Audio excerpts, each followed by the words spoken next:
Welcome to another video. In this video we're going to look at what are the best ways to search the web for source material to put into your images that will eventually go into your magazines. The best place to start would be with Photoshop itself, and I'll show you a few things here. So I would always recommend doing a new file and select A4 and make sure that resolution is 300 pixels an inch. And the reason that is because when you send a job to the printer, and in our case a high quality magazine, you really want 300 pixels per inch. And what does that mean? Well, it means that in 1 inch of printing you will get 300 dots in a horizontal fashion and 300 dots in a vertical axis. And we're going to be using this to help us. So if we create that, just for a start, we get a page that represents the A4 page. I do Control-0 to maximize it to my window. And let's go and have a look for some just images to put on. So maybe right at the beginning, I might just type in, not Facebook, but face, and go to image search. So we're obviously in Google searches here. We'll talk about Bing later on. And we just grab the first image that comes up. Now the first critical piece of information for us is that it's got a 1024 by 575 there. Now let's go and have a look at what happens if we just right click, copy image, and Control-V, paste it. And you'll see it comes up as a relatively small image on your A4 page. Now, you have all the tools in Photoshop to change things, so I just press Control-T then. I mean, I can expand things as big as I want. I can make them huge, and it actually doesn't look too bad. Your problem's going to be that even though it looks okay on the screen, it will be a bit pixelated. And as I zoom in, you can sort of see it doesn't have the clarity around the eyes. It looks okay, but it's just not print quality. So the aim of this video is to make sure that we select images that are print quality. So what does this all mean? So what it means is that if I were to print this image on my magazine, I really wouldn't want it bigger than this. Even though I can do Control-T and expand it, whatever else, I really don't want it any bigger than that because it would break my 300 pixels per image sort of requirements. Probably if you really need to, you could go down to 250 pixels per image, but really you're after 300 pixels per inch. So the question is, what can we do about this? Is there anything we can do about it? Well, one thing we should have a look at before we go any further is we need to turn our ruler on, and that is Control-R, where you can go into View and Rulers and turn it on. And then what you do is right click on your ruler and select pixels there. So what this is doing is showing how many pixels are in an A4 page. And what it's telling us is that really, if we want a picture that displays on the full width of an A4 page, it needs to be at least 2400 pixels wide, just so that we don't have to expand it and produce these pixelation effects. So that's what now we know what we're looking for. We're looking for really pictures that are like about 2400 wide, and if we wanted to fill the whole page with one image, which is what you might do on a cover, and it would have to be like about 3400 long, a little bit more, maybe 3500 long. So you're really looking for sort of 2400 or 2500 by 3500, maybe 2500 by 3500, something like that. And if we go back to our image, we look down here at the bottom left, you can see it's only 1000 wide, so it's not even half the width that we need, which is why when we paste it on here, it doesn't cover quite half of the screen. So we're going to look at a few methods that we can use to get over this, wondering, how can we find an image this is 1000 wide, this is 1000 wide, 1000 wide. So our first step is probably to look at tools. So when you're in image search and you go tools, you can go size and you can go large. And that's going to generally pick pictures that are bigger. So let's pick this picture. And well, we can see here it's actually not that great. It's only 864 wide, so not really that fantastic. So the large option in the Google search it's okay, but it's not fantastic. We'll pick another one. It's one that looks fairly clear. So maybe this one is 1280. It's a little better. It's still small.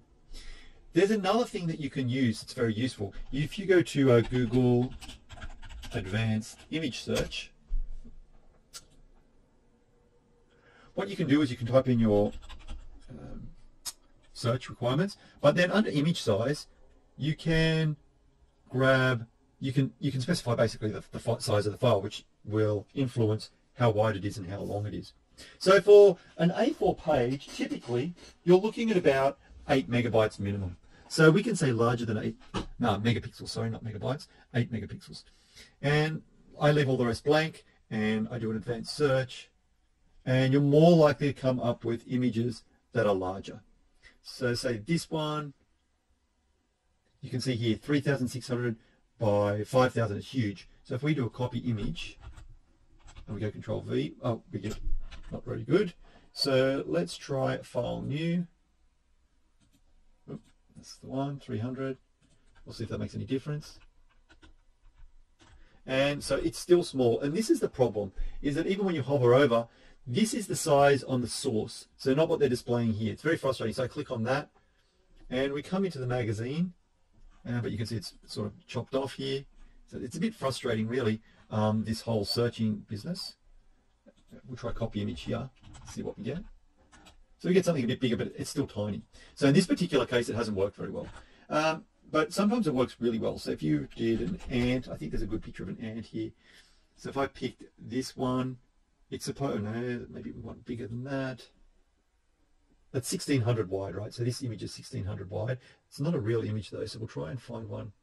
Okay, this is 1920 wide supposedly. So let's copy image, and that's going to paste the same thing. So let's wipe all this stuff out and Control V. Nope, still not. Maybe let's try a new layer. Still not. I'm not sure why it's doing that actually. Edit, paste. Nope. I don't know why it's doing that. Did it not copy? Copy image. Control V. No, not doing it. Okay, let's just do File. So we're doing a new A4. Create. Control V. Okay, and now you're seeing an image that is somewhat bigger on the screen, right? It's bigger on the page itself. So this one is actually quite a bit bigger. If we go View Info, I'll tell you about View Info later. It's saying it is actually 1920 by 1080. So remember, 1920 isn't enough to fill 2400, but it's getting closer, which is a good thing.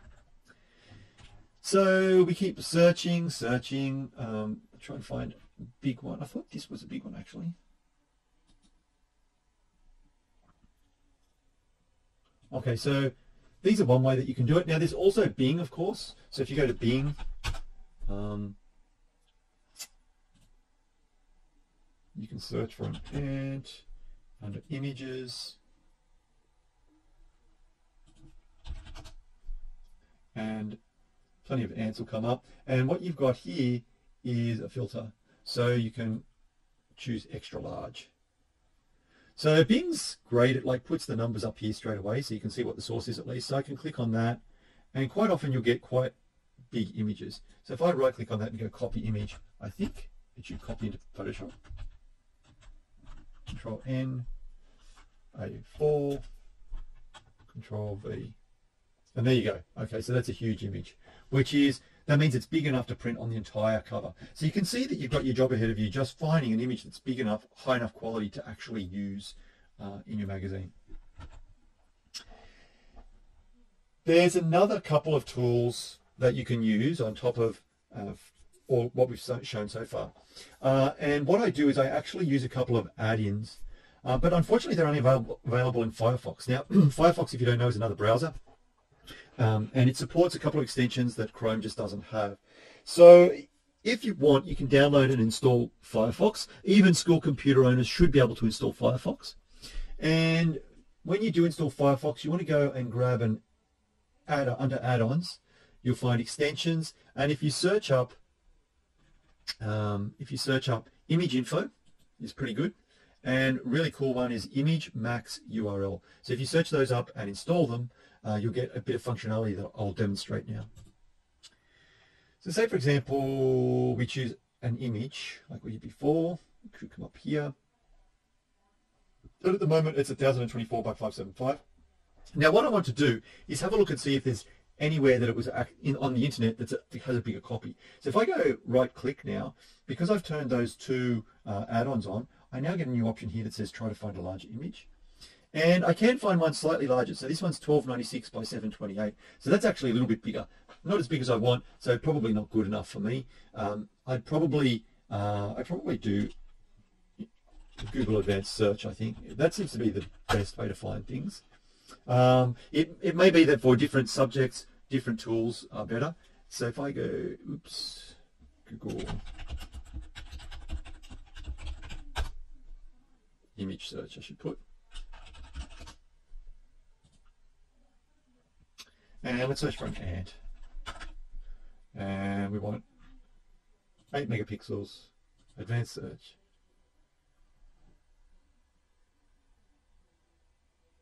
Okay, so if you have a look up here, so just to keep your eye on the top left-hand corner, and I hover over an image, you'll now see the actual size of that image. You'll see how big it is displayed, which is the first set of numbers, and then in brackets, how big if you actually right-click and copy, the copy is that you'll get. So in this case, it will be 225 by 225. If we click on that, and we hover over here, we can see that this one, even though it is 735 by 735, down here it says 3072. I'm sure if we copy that image and we go into Photoshop, maybe we make a new file.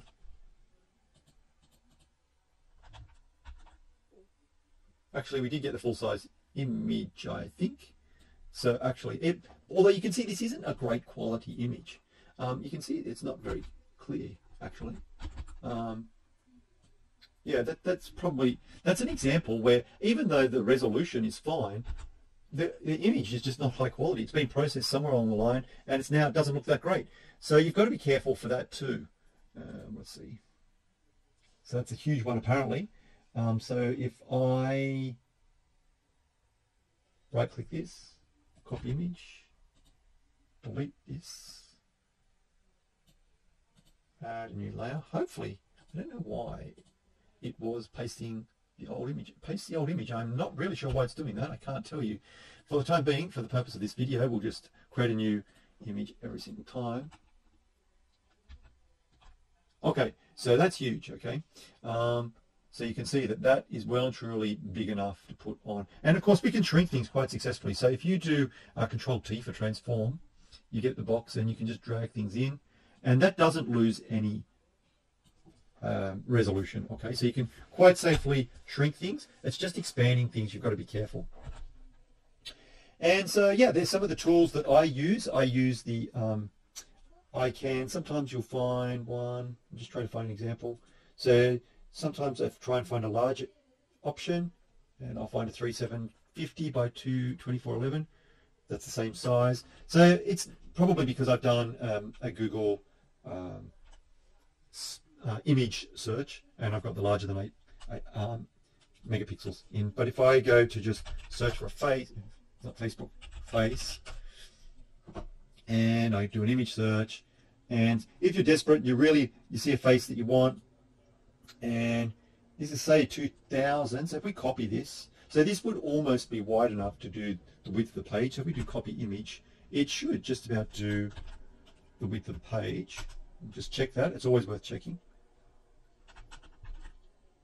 And you can see it almost does that width of the page, okay? But we might want to try one even bigger, so we could go try to find larger. And you can see that it couldn't find anything larger. So that would be all you can do for that one. It just really depends on the image that you're looking for. That's Shutterstock, I think. Quite often it's hard to find Shutterstock, but we'll have a look. Yep, that's all we can find.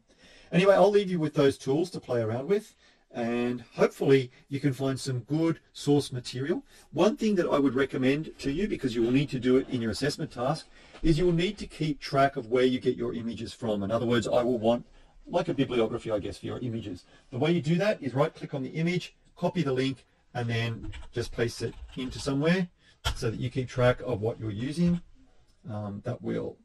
So you can see it'll just keep the URL, and that's what I'll be expecting for every single source image that you use in your assessment task. Hopefully that helped, and will help you find good quality images for your assessment task.